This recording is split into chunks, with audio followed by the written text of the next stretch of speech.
ధ్యానాంశం తెలియని రీతిగా మొలిచిన విత్తనము. ప్రియ దేవుని బిడ్డలారా, ఈ దినాన ప్రభు అయినటువంటి క్రీస్తు యొక్క ఉపమానాల్లో తెలియని రీతిగా మొలకెత్తే విత్తనాన్ని గురించినటువంటి ఉపమానాన్ని గురించి చూద్దాం. ఈ ఉపమానము మనము మార్కు సువార్త 4వ అధ్యాయము 26-29 వచనాల్లో మనం చూస్తాం. మార్కు సువార్త 4వ అధ్యాయము 26 నుంచి 29 వచనాల్లో మనం చూస్తాం. గమనించండి. మరియు ఆయన, ఒక మనుషుడు భూమిలో విత్తనమును చల్లి రాత్రింబవళ్లు నిద్రపోవచ్చు, మేల్కొనుచుండగా వానికి తెలియని రీతిగా ఆ విత్తనము మొలిచినట్లే దేవుని రాజ్యమున్నది. భూమి మొదట మొలకను, తరువాత వెన్నును, అటు తరువాత వెన్నులో ముదురు గింజలు తనంతటే తానే పుట్టించును. పంట పండినప్పుడు కోత వచ్చినదని సేద్యగాడు వెంటనే కొడవలు పెట్టి కోయినను చెప్పాను. ఈ యొక్క ఉపమానము మనం జాగ్రత్తగా గమనించినట్లయితే మార్కు సువార్తలో మాత్రమే కనిపిస్తుంది. కొన్ని ఉపమానాలు మనకి 2-3 సువార్తల్లో కనిపించే విధంగా ఉంటాయి, కానీ ఈ యొక్క ఉపమానము కేవలము మార్కు సువార్తలోనే మనకు కనిపిస్తుంది. ఇదే అధ్యాయంలో మార్కు సువార్త 4వ అధ్యాయంలో 1 నుంచి 20 వచనాలు చూసినట్లయితే విత్తువాను గూర్చినటువంటి ఉపమానం చెప్పబడింది. మనం విత్తువాను గూర్చినటువంటి ఉపమానాన్ని మనం ధ్యానం చేశాం. అలాగే ఇదే అధ్యాయంలో 4వ అధ్యాయం 30 నుంచి 32 వచనాల్లో మరి ఆవగింజను, మరి విత్తబడినటువంటి ఆవగింజను పోలినటువంటి ఉపమానం గురించి కూడా చెప్పబడింది. దాని గురించి కూడా మనం ధ్యానం చేశాం. ఈ రెండింటికి మధ్యన లిఖించినటువంటి మార్కు గారు లిఖింపజేసినటువంటి ఈ ఉపమానాన్ని మనం జాగ్రత్తగా ఇప్పుడు ధ్యానం చేయబోతున్నాం. ఈ ఉపమానంలో జాగ్రత్తగా మనం గమనించినట్లయితే ఉపమానంలో ఎక్కువగా విత్తనము అనేటువంటిది దేవుని వాక్యాన్ని పోలికగా చెప్పబడేటువంటిదిగా మనం గమనిస్తూ ఉంటాం. లూకాసు వార్త 8వ అధ్యాయం 11వ వచనాన్ని మనం చూసినట్లయితే లూకాసు వార్త 8వ అధ్యాయం 11వ వచనంలో ఈ ఉపమాన భావం ఏమనగా విత్తనము దేవుని వాక్యము అన్నారు.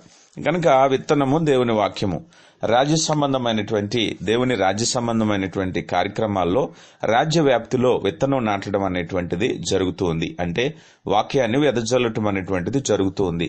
వాక్యము వెదజల్లిన తర్వాత కోతకాలం రావటము అనేటువంటి దాని గురించి మధ్యలో జరిగేటటువంటి కార్యక్రమాన్ని ఈ ఉపమానం మనకి తెలియపరుస్తుంది. తెలియని రీతిగా మొలకెత్తినటువంటి విత్తనం అనేటువంటి విషయం. చాలాసార్లు దేవుని రాజ్యంలో ఆత్మీయ స్థితుల ఎదుగుదల రాత్రికి రాత్రి జరిగేటు అనేటువంటిది అభూత కల్పన. అది సాధ్యమయ్యేటటువంటి పని కాదు.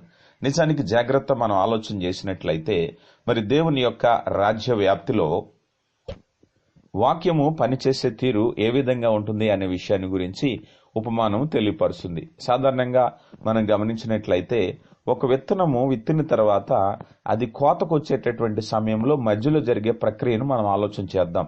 చూడండి, విత్తనం మొలకెత్తిన తర్వాత కొన్ని దినాలకి చిన్న అంకురం పైకి లేస్తూ ఉంటుంది, మొలక. దాని తర్వాత 2 ఆకులు వేస్తుంది, దాన్ని దళం అంటారు. ఇంకా కొద్దిగా మొలక పైకెత్తుతుంది, మరి 3వ ఆకు 4వ ఆకు వేసుకుంటూ మొక్క పైకి ఎదుగుతూ ఉంటుంది.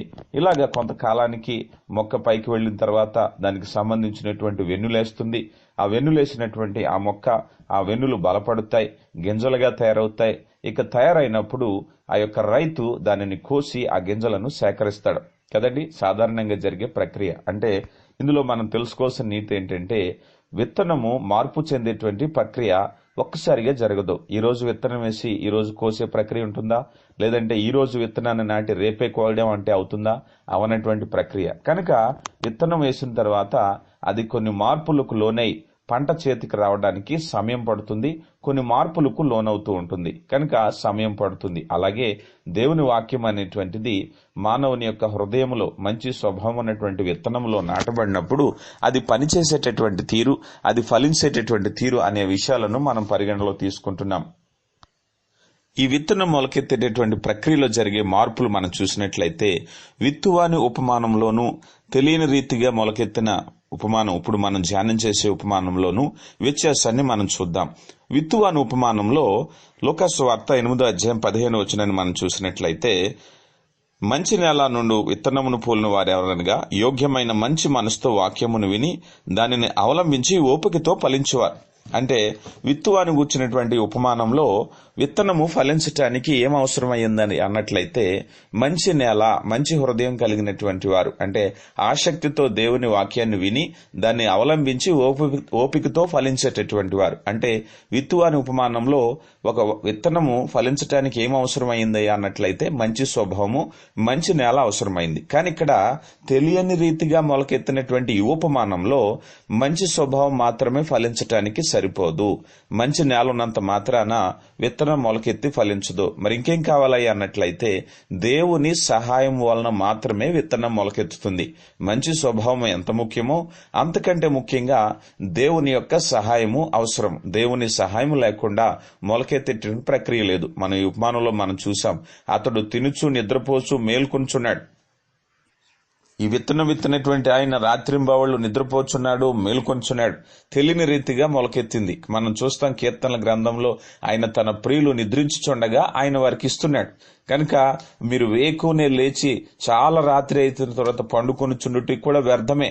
తన ప్రియులు నిద్రించుచుండగా ఆయనకి ఇస్తున్నాడు. అలాగే ఇక్కడ ఈ యొక్క వ్యవసాయదారుడు నిద్రిస్తున్నాడు. మొలకెత్తాడు. మొలకెత్తిన తర్వాత జరిగినటువంటి ప్రక్రియ తనకు తెలియదు.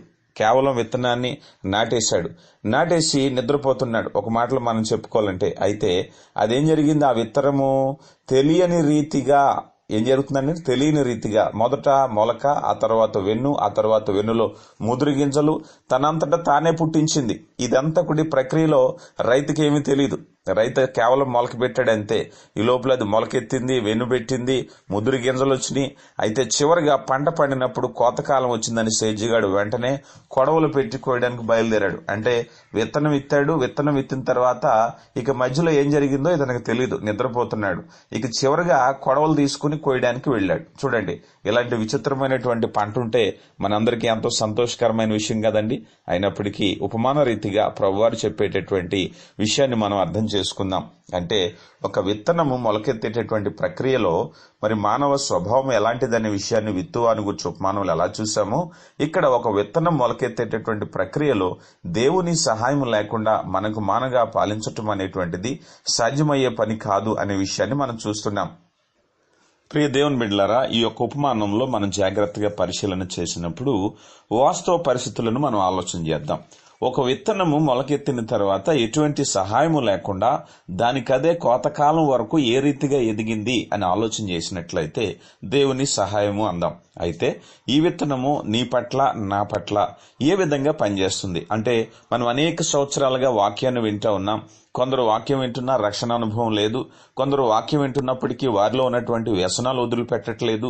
మరి ఇంకేంటండి దేవుని వాక్యం పనిచేసేటటువంటిది, మాలో దేవుని సహాయం ఎలా వస్తుంది అనేటువంటి ప్రశ్న అర్థమవుతుంది. కానీ ఒక విషయం గమనించండి, దేవుని వాక్యము నీలో పనిచేయాలి అన్నప్పుడు దేవుని వాక్యాన్ని వాక్యంగా నువ్వు స్వీకరించినట్లయితే, దాని శక్తిని నువ్వు గమనించినట్లయితే, అది పరిపూర్ణ జీవము కలిగిన జీవాహారం అని గమనించినట్లయితే అది నీలో పనిచేయటం ప్రారంభిస్తుంది.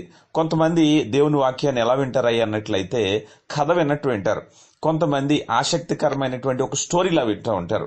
కొంతమంది ఏదో దేవుని యొక్క మాటలు కదా అనేటువంటి అతి విధేయతతో వింటారు. కానీ ఇది జీవనియమము అనే విషయాన్ని చాలా మంది గమనించరు. మనము దీని వలన జీవించవలసిన వారమై ఉన్నాం. ప్రభువైన క్రీస్తు సైతానుని ఎదిరించడానికి ఒక మాట ఉపయోగించారు. మనుష్యుడు రొట్టె వలన మాత్రము కాదు గాని దేవుని నోటి నుంచి వచ్చిన ప్రతి మాట వలన జీవించును. కనుక మానవుడు భూమి మీద దేవుని నోటి నుంచి వచ్చేటటువంటి ప్రతి మాట వలన జీవించాలి. అలాంటి మాటలే ఇవి. కనుక నేను జీవించటానికి జీవనియమంతో కూడినటువంటి మాటలు, పరిశుద్ధాత్మ లేఖనాలు నా గురించే వ్రాయబడినవి, ఇవి నాతోనే మాట్లాడుతున్నాయి అనే విషయాన్ని ఎవరైతే తలపోసుకుని వాక్యాన్ని వింటున్నారో వారిలో ఈ ప్రక్రియ జరుగుతూ ఉంటుంది. కనుక చాలా మంది ఒక మంచి ప్రసంగంగా వింటూ ఉంటారు కదండి. అనేక మందికి చెప్పబడినటువంటి ప్రసంగంగా వింటూ ఉంటారు. చెప్పేవాళ్లు కూడా అదే రీతిగా చెప్పేటటువంటి వాళ్ళు ఉన్నారు. కానీ ఈ జీవనియమము నీ నిమిత్తము, నా నిమిత్తము పరలోకపు తండ్రి ఇచ్చినటువంటి ఆజ్ఞలు అని గుర్తెరిగి మనం చదివినట్లయితే మనము ఆ యొక్క మరి అభివృద్ధిని మనం చూస్తూ ఉంటాం. ఎందుకంటే దేవుని వాక్యానికి ఆ శక్తి ఉంది. కనుక దేవుడు ఎలా పనిచేస్తున్నాడయ్యా నీలో అన్నట్లయితే, దేవుడు ఆ శక్తిని వాక్యంలోనే ఉంచారు, ఆ పరిపూర్ణతను వాక్యంలోనే ఉంచారు. ఆ వాక్యము నీలో ఫలించి వృద్ధి చెందుతుంది. ఎప్పుడు దాన్ని వాక్యంగా వాక్యాన్ని నువ్వు స్వీకరించినప్పుడు, అది జీవము కలిగిందని నువ్వు గమనించి దాన్ని పూర్తిగా తీసుకున్నప్పుడు అది చక్కగా నీలో ఫలిస్తుంది. దేవుని వాక్యాన్ని గురించి పేతురు గారు ఇలా మాట్లాడుతున్నారు.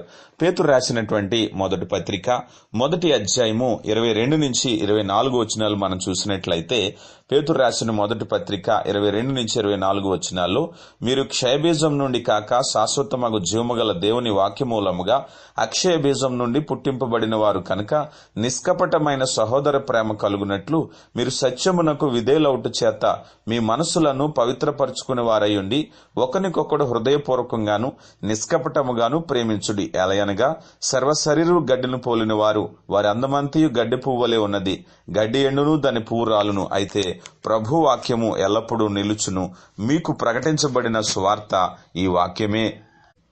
కనుక ప్రియులారా, జాగ్రత్తగా గమనించినట్లయితే, మీరు క్షయబీజం నుండి కాక శాశ్వతమగు జీవము గల దేవుని వాక్య మూలముగా అక్షయ బీజం నుండి పుట్టినవారు. బీజము అంటే విత్తనము, క్షయము అంటే కాలక్రమంలో కలిసిపోయేటటువంటిది, అక్షయము ఎప్పటికీ నశించిపోయినటువంటిది. కనుక మీరు అక్షయ బీజం నుంచి పుట్టారు. అక్షయ బీజం అంటే దేవుని వాక్యం అని వాక్యమే చెప్పేస్తుంది సమాధానం. దేవుని వాక్యం వలన పుట్టారు. మీరు ఎలా పుట్టారు? మీరు క్రీస్తులోనికి రక్షణ పొందారు. ఎలా రక్షణ పొందారు? ఎవరో పాస్టర్ గారు చెప్పారండి, మంచి జరుగుతుంది అన్నారండి, మా జీవితంలో మంచి జరిగింది కనుక ఒప్పుకున్నామండి, నమ్ముకున్నామండి.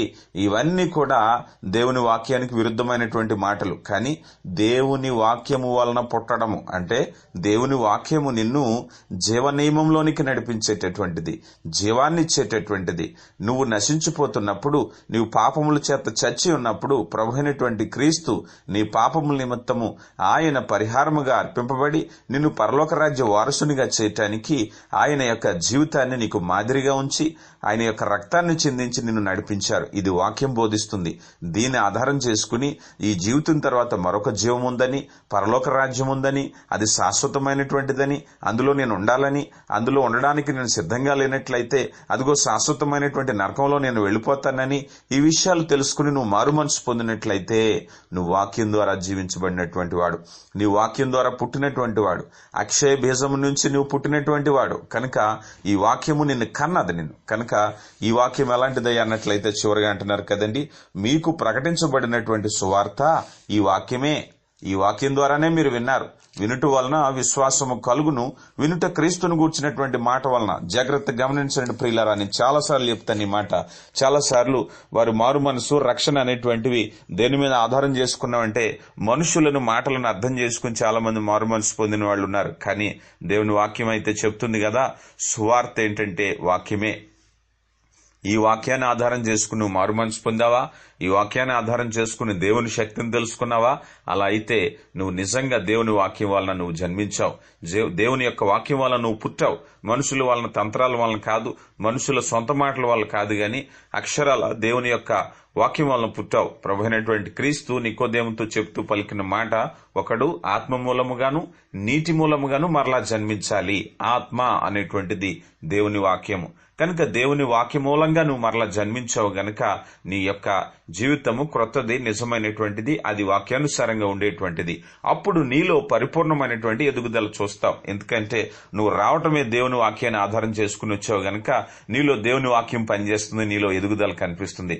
అలా కాదండి, నేనేదో ఒక అద్భుతాన్ని ఆశించి వచ్చాను, ఏదో నా సొంత అవసరతలు తీర్చుకోవడానికి వచ్చాను, నా సమస్యలు పరిష్కరించుకోవడానికి వచ్చాను అన్నట్లయితే నీలో వాక్యము ఖచ్చితంగా అభివృద్ధి చెందదు. ఇప్పుడు ఈ ఉపమానంలో మనం చూసాం కదండి, ఆ యొక్క విత్తినటువంటి ఆయన నిద్రపోచున్నాడు, మేల్కొనుచున్నాడు. తెలియని రీతిగా కోత వరకు ఎలా ఎదిగిపోయిందో అలా ఎదగాలన్నట్లయితే నువ్వు విత్తినటువంటి విత్తనము సరైనదైనట్లయితే ఖచ్చితంగా ఆ విధమైనటువంటి ఫలింపు చూస్తావు. అలా కాకుండా లోకరీతిగా శరీర అవసరతలకి, కుటుంబ అవసరతలకి, ఆర్థిక అవసరతలకి మరేదో విషయాన్ని దృష్టిలో పెట్టుకుని నేను ప్రభు దగ్గరికి వచ్చాను అన్నట్లయితే ఆ విధమైనటువంటి ఫలింపు నువ్వు చూడలేవు. యాకోబు పత్రిక 1వ అధ్యాయం 18వ వచనాన్ని మనం చూసినట్లయితే, యాకోబు పత్రిక 1వ అధ్యాయం 18వ వచనం, ఆయన తను సృజించిన వాటిలో మనము ప్రథమ ఫలముగా ఉన్నట్లు సత్యవాక్యము వలన మనలను తన సంకల్ప ప్రకారము కనెను. జాగ్రత్తగా చూడండి, మనలను ప్రథమ ఫలముగా ఉండినట్లు సత్యవాక్యము వలన మనలను తన సంకల్ప ప్రకారముగా కన్నారు ఆయన. జాగ్రత్తగా గమనించండి, అలనాడు ఏదేను తోటలో అవ్వను ఆదామును సృజించినటువంటి పరలోకపు తండ్రి మంటి చేత నిర్మాణాన్ని చేసి వారి నాసికారంధ్రాల్లో జీవాత్మ ఉదుగా నరుడాయను. కనుక ఆయన సృష్టి చేశారు. ఈ సృష్టి చేసిన తర్వాత జాగ్రత్తగా గమనించండి, మరలా నశించిపోయినటువంటి ఆత్మలను ప్రభు అయినటువంటి క్రీస్తు ద్వారా, ఆయన సత్యవాక్యము ద్వారా మరలా కన్నారు. నశించిపోతున్నటువంటి మానవుడిని విడిచిపెట్టలేదు. ఆయన మరలా కనాలని, ఆయన యొక్క తన మాటలో నిలుపుకోవాలని ఆశపడుతున్నారు. కనుక మనం సత్యవాక్యము ద్వారా కనబడ్డాం గనక సత్యవాక్యం ప్రకారంగా జీవించాలి. అది దేవుని వాక్యము. ఎందుకంటే వాక్యము దేవుడై ఉండనని వాక్యం తెలియపరుస్తుంది. దేవుడై ఉన్నటువంటి వాక్యము అనుదినము నీతో మాట్లాడుతుంది. అంటే దేవుడే నీతో మాట్లాడుతున్నాడు, మనుషులు కాదు గాని, సొంత ఆలోచనలు కాదు గాని దేవుడే నీతో మాట్లాడుతున్నారు. చాలా మంది దేవుడి మాటల గురించి ఎదురు చూసేవారు కలకనాలని, దర్శనం చూడాలని రకరకాల ఆలోచనలు కలిగి ఉంటారు. కానీ దేవుని వాక్యము సూటిగా స్పష్టంగా వాక్యంతో నీతోనే మాట్లాడుతున్నప్పుడు మరొక అవసరం ఎందుకు ఉందో ఒకసారి ఆలోచన చేయండి. ఎందుకంటే పరలోకపు తండ్రి పక్షపాతి కాకుండా అందరితో సమాన రీతిగా మాట్లాడాలని నీ గురించే వ్రాయబడినటువంటి జీవగ్రంథం ఉంది. ఇక దేవుడు నీతో ప్రత్యక్షంగా మాట్లాడితే ఇక జీవగ్రంథం యొక్క ప్రాముఖ్యత ఎందుకు? జీవగ్రంథాన్ని ఎందుకు నీకు ఇచ్చారు? ఆలోచన చేయండి. కనుక దేవుడిచ్చినటువంటి జీవగ్రంథం నీ చేతిలో ఉంటుండగా దేవుడు నీతో మాట్లాడుతున్నాడు, నీ గురించే వ్రాయబడినటువంటి మాటలు. కనుక జాగ్రత్తగా ఆలోచన చేసినట్లయితే ఈ సత్యవాక్య ప్రకారంగా మనం ఎప్పుడైతే జన్మించామో మనం ఆ రీతిగానే వృద్ధి చెందుతాం. అలా కాదండి, సత్యవాక్య ప్రకారంగా మేము జన్మించలేదండి, మా సొంత ఆలోచన ప్రకారంగా జన్మించాం, ఎవరో పాస్టర్ గారు చెప్పిన మాటలు, మరెవరో చెప్పిన సాక్ష్యాలు మేము నమ్మాం, మేము కూడా ఇలాంటి ఆశీర్వాదం పొందుకుంటామని ఆశ కలిగి మేము క్రీస్తు ప్రభువుని నమ్ముకున్నామండి అంటే, ఒకవేళ నీలో అలాంటి క్రియ జరగలేనప్పుడు నీ అవిశ్వాసం కుప్పగూలిపోతుంది పేకల మేళలాగా. ఎందుకంటే ఎవరికో ఏదో జరిగిందని నమ్మాము, మేము అలాగే జరుగుతుందని వచ్చాం, కానీ మా జీవితంలో ఇప్పుడు అలా జరగట్లేదు. కనుక మా విశ్వాసం సన్నగిల్లిపోయింది. అంటే దేని వలన పుట్టాడయ్యా నువ్వు అన్నట్లయితే మానవ ఆలోచనల ప్రకారం కోరికల వలన పుట్టాడు గనక, దేవుని సత్యవాక్యం వల్ల నువ్వు పుట్టలేదు గనక నీ విశ్వాసం ఫలించదు. నువ్వు నిద్రపోతున్నప్పుడు కూడా వృద్ధి చెందేటువంటి ఆ వృద్ధి నీలో కనిపించదు. కారణం ఏంటంటే నువ్వు జన్మించిన తీరు సరిగా లేదు. తన ప్రియులు నిద్రించుచుండగా ఆయనకి ఇచ్చుచున్నాడు అనేటువంటి మాట నీకు వర్తించదు. పేతురు రాసిన మొదటి పత్రిక 2వ అధ్యాయము మొదటి వచనాలు మనం చూసినట్లయితే, పేతురు రాసిన మొదటి పత్రిక 2వ అధ్యాయం మొదటి నుంచి చూడండి. ప్రభు దయాళుడని మీరు రుచి చూచి ఉన్నడల సమస్త దుష్టత్వమును, సమస్తమైన కపటమును, వేషధారణను, అసూయను, సమస్త దూషణ మాటలను మాని క్రొత్తగా జన్మించిన శిశువును పోలిన వారే నిర్మలమైన వాక్యమను పాలను రక్షణ విషయంలో ఎదుగు నిమిత్తము ఆ పాలను ఆపేక్షించుడి. కనుక ఇక్కడ జాగ్రత్తగా చూడండి, ఒక వ్యక్తి ఎదిగేటటువంటి విషయంలో ఆపేక్షించవలసింది ఏంటి అన్నట్లయితే దేవుని వాక్యం అనేటువంటి పాలు. చిన్నపిల్లవాడు పాలు తాగుతూ ఉన్నప్పుడు చక్కని వృద్ధి, ఎలాగైతే శరీర నిర్మాణం వృద్ధి చెందుతూ మొదటగా చిన్నపిల్లవాడు మంచం మీద ఉండేటువంటి వాడు, తర్వాత పాకుతూ దేకుతూ చిన్న చిన్న అడుగులేస్తూ తర్వాత నడిచేటటువంటి సామర్థ్యాన్ని ఎలా పొందుకుంటాడో, అలాగే ఈ యొక్క దేవుని వాక్యము మనిషిని, మానవుని సామర్థ్యం కలగ చేస్తుంది. ఎలా కలగ చేస్తుందయ్యా అన్నట్లయితే అతడు క్రొత్తగా జన్మించినటువంటి శిశువుగా ఉన్నటువంటి వాడు, అంటే విత్తబడినటువంటి ఆ యొక్క విత్తనము ఏ రీతిగా చిన్న అంకురాన్ని ప్రారంభించి దళమేసి మరొక ఆకేసి సంతరించుకుని నిలిచి అలాగ పెద్ద మొక్క ఎలా ఫలిస్తుందో అలాగే క్రైస్తవ జీవితము దేవుని యొక్క సన్నిధిలో వృద్ధి చెందుతూ ఉంది. దీనికి కారణము ఏంటి అని ఆలోచన చేసినట్లయితే దేవుని శక్తి లేదా సహాయం అనుకున్నాం. దేవుని శక్తి సహాయం ఆకాశం నుంచి పడుతుందా అంటే దేవుని వాక్యంలో ఉండేటువంటిదే నీలో కార్యసిద్ధి కలుగు చేస్తుంది. దేవుని వాక్యానికి ఆ శక్తి ఉంది, ఆ పరిపూర్ణత ఉందని విశ్వాసం మనలో ఉంది. కనుక పరిపూర్ణమైనటువంటి మనసుతో దేవుని వాక్యాన్ని ఎప్పుడైతే ఆపేక్షిస్తున్నామో, దేవుని వాక్యం అనేటువంటి పాలన ఆపేక్షిస్తున్నామో మనలో వృద్ధి అనేటువంటిది కలుగుతూ ఉంది. కనుక దేవుని వాక్యాన్ని ఉన్నట్టుగా కాకుండా దాని శక్తిని గమనించినటువంటి వారుగా ఏదో ఒక కథనికను విన్నట్టుగా విన్నామనుకోండి, దేవుని వాక్యం నీ మీద ఇంకెక్కడ పనిచేస్తుంది. అప్పుడు చాలా మంది అనుకుంటూ ఉంటారు, దేవుని వాక్యాన్ని మేము చదువుతూ ఉన్నామండి. చాలా మంది వాక్యాన్ని చదివే వాళ్ళు ఉన్నారు, కానీ ఫలింపనేటువంటిది జరగట్లేదు. కారణం ఏంటయ్యా అన్నట్లయితే దాన్ని అర్థం చేసుకోపోని కారణం వల్ల దాన్ని పూర్తిగా దాని మీద ఆధారపడి హృదయపూర్వకంగా ధ్యానించేటటువంటి ప్రక్రియ జరగట్లేదు. ఏదో నామకే వాస్తు ఎలా జరుగుతుందయ్యా అన్నట్లయితే దేవుని వాక్యాన్ని ఉదయం చదవాలి గనక ఈ అడావుల్లో ఏదో ఒక పేజీ తీసుకుని కదంతా చదివేసి వెళ్ళిపోవటమే. ఎందుకు చదవవు అన్నట్లయితే దేవుని వాక్యం చదవాలి గనక చదువాను, అంతవరకే. అందుకే దాని యొక్క శక్తి నీకు తెలియట్లేదు. కనుక దేవుని వాక్యం అనేటువంటి శక్తి నీలో వృద్ధి కలగచేయాలన్నట్లయితే దాన్ని హృదయపూర్వకంగా వాక్యం అనే పాలను ఆపేక్షించాలనే విషయాన్ని వాక్యం తెలియపరుస్తుంది. యోహాను సువార్త 6వ అధ్యాయం 63వ వచనంలో ప్రభువారి మాటలు మనం చూద్దాం. యోహాను సువార్త 6వ అధ్యాయము 63వ వచనం, ఆత్మయే జీవింపు చేయుచున్నది, శరీరము కేవలము నిష్ప్రయోజనము. నేను మీతో చెప్పుచున్న మాటలు ఆత్మయు జీవమునై ఉన్నవి. చూడండి, జాగ్రత్తగా చూసినట్లయితే ప్రభువారు మనతో చెప్పినటువంటి మాటలు ఆత్మయు జీవమునై ఉన్నాయి కదండి. ప్రభువారు మనతో చెప్పిన మాటలు కనుక ఆయన చూస్తాం, ఈ నా మాటలు విని వాటి ప్రకారము చేయువాడు బండ మీద ఇల్లు కట్టుకున్న వాడిని పోలియుండును కదండి. తుఫాను వచ్చింది, వర్షం వచ్చింది, ఆ పునాది కదిలిపోలేదు. ఈ నా మాటలు ఆత్మయు జీవమునై ఉన్నాయి. ప్రభువారు మరొకసారి తెలియపరిచారు, ఈ నా మాటల ప్రకారం మీకు తీర్పు తీర్చబడును. ఏంటి మాటలు, ఎక్కడున్నాయి ఈ మాటలు అన్నట్లయితే జీవగ్రంథంలో లిఖింపబడి ఉన్నాయి. నువ్వు నేను అనుదినము ధ్యానించే వాక్యాలు ప్రభువారిచ్చినటువంటి మాటలే. కనుక దేవుని వాక్యము ఉన్నది ఉన్నట్టుగా దాని స్వభావాన్ని అర్థం చేసుకుని చదవటం, ధ్యానం చేయటం వలన నీలో వృద్ధి కలుగుతుంది, నీలో దేవుని శక్తి పనిచేస్తుంది, పరిశుద్ధాత్మ సహవాసము లభిస్తుంది. చాలా మంది పరిశుద్ధాత్మ సహవాసం ఎగిరిపడిపోతూ ఉంటారు. కారణం ఏంటంటే పరిశుద్ధాత్మ పడగొట్టేది కాదు, పరిశుద్ధాత్మ నిలబెట్టేది. అపోస్తుల కార్యాలు 2వ అధ్యాయంలో మనం చూసినప్పుడు అంతటా పరిశుద్ధాత్మతో నిండుకున్న వారిలో అంతటా పేతురు లేచి నిలబడి బిగ్గరగా ఇట్లు మాట్లాడారు. పరిశుద్ధాత్మతో నిండుకున్నటువంటి అపోస్తుడైనటువంటి పేతురు ఏం చేశారండి, లేచి నిలబడి వాక్యాన్ని బోధించారు. 3,000 మంది బాప్తిసం పొందారు, రక్షణ పొందారు. ఇది ఆత్మ చేసే కార్యం. ఆత్మ అంటే పడిపోవడం కాదు, మోర్చొచ్చి పడిపోవడం కాదు. దేవుని వాక్యంలో ఎక్కడా అలాంటి సమాచారం లేదు. దేవుని వాక్యం వచ్చినప్పుడు కింద పడిపోతారు, పిచ్చి పిచ్చిగా ప్రవర్తిస్తారని దేవుని వాక్యం ఎక్కడా చెప్పట్లేదు. మానవులు కల్పించిన పద్ధతులు. దేవుని వాక్యము నిన్ను శక్తిగా చేస్తుంది. దేవుని వాక్యము వివేచనతో ప్రవర్తించేలా చేస్తుంది. దేవుని వాక్యము జ్ఞానంతో మాట్లాడేలా చేస్తుంది. దేవుని వాక్యము ఇతరులకు అర్థమయ్యే రీతిగా నీ జీవితాన్ని తయారు చేస్తుంది. అంతేగాని అర్థం లేకుండా అచేన స్థితిలో, మూర్ఛ స్థితిలో తీసుకెళ్లేది దేవుని ఆత్మ కాదు. దేవుని ఆత్మ శక్తి కలిగినటువంటిది, జ్ఞానం కలిగినటువంటిది, నీలో వృద్ధి కలగ చేసినటువంటిది. అందుకే రోమీలకు రాయబడిన పత్రికలో గంధకర్త అంటున్నారు కదా, ఈ అందరైతే ఆయన ఆత్మ చేత నడిపించబడుతురో వారు దేవుని కుమారులు కుమార్తెలు అనబడుతురు. కనుక దేవుని ఆత్మచేత నడిపించబడాలి. దేవుని ఆత్మచేత పడిపోవడం కాదండి, దేవుని ఆత్మచేత కళ్ళు తిరిగి పడిపోవడం కాదు, దేవుని ఆత్మచేత కరెంట్ షాక్ కొట్టినట్టు పడిపోవడం కాదు. అలాగే వాక్యంలో ఎక్కడైనా చెప్పిందా? మీరు చెప్పండి. వాక్యంలో ఎక్కడ కూడా చెప్పలేదు. కానీ ఎందరైతే దేవుని ఆత్మచేత నడిపించబడాలి. ఈ నడిపింపు ఎంతసేపు? 10 నిమిషాలు, అరగంట కాదు. నీ జీవితంలో మరణం వరకు నమ్మకంగా నడిపించబడాలి. అంటే దేవుని ఆత్మచేత నువ్వు నడిపించబడినట్లయితే నువ్వు దేవుని కుమారుడు. కనుక దేవుని ఆత్మచేత ప్రతి ఒక్కరూ నడిపించబడాలి. ఎవరో ఎప్పుడో సంగీత వాయిద్యాలు గట్టిగా వాయించేటప్పుడు ఎగిరి పడిపోవడం కాదు, అరుపులకి కాకలకి ఎగిరి పడిపోవడం కాదు. కనుక దేవుని ఆత్మచేత అనునిత్యము నువ్వు ఇంట్లో ఉన్నా, ఆరాధనలో ఉన్నా, నీ పనిలో ఉన్నా, ప్రయాణంలో ఉన్నా, ఎక్కడున్నా సరే దేవుని ఆత్మచేత నడిపించబడుతున్నావు. దేవుని ఆత్మ నీకు ఏం చెప్తుంది? పరిశుద్ధమైనటువంటి ప్రవర్తన చెప్తుంది, నీతిగల ప్రవర్తన నీకు చెప్తుంది, ఉప్పు వేసినట్టు సారవంతంగా మాట్లాడమంటుంది, మరి పరాయివానికి అపకారం చేయొద్దంటుంది, మరి లోక స్నేహం చేయొద్దంటుంది, లోక పాపంలో పడిపోవద్దంటుంది. ఇది పరిశుద్ధాత్మ నీలో ఉండి చేసే కార్యక్రమం. కనుక జాగ్రత్తగా గమనించండి. చాలా మంది చూస్తూ ఉంటాం, వారు లోకరీతిగా జీవించేస్తారు.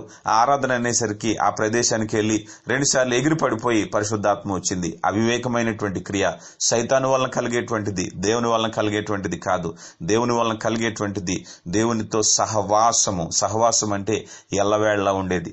దేవుడినితో అప్పుడప్పుడు ఉంటానని మాట ఇవ్వలేదు. ఆయన చేసిన మాట ఎలాంటిది, ఆయన ఇచ్చిన వాగ్దానం ఎలాంటిది అన్నట్లయితే సదాకాలము నేను మీతో ఉండేదను.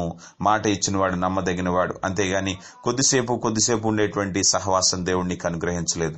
కనుక ప్రియ దేవుని బిడ్డలారా, దేవుని వాక్యం ఉన్నది ఉన్నట్టుగా దాని శక్తిని గమనించి అది జీవము గలదని నువ్వు అంగీకరించినట్లయితే అది నీలో వృద్ధి కలుగ చేస్తుంది. దేవుడిట్టి జ్ఞానము సామర్థ్యము మీకు దయచేయునుగాక. ఆమేన్. ప్రార్థన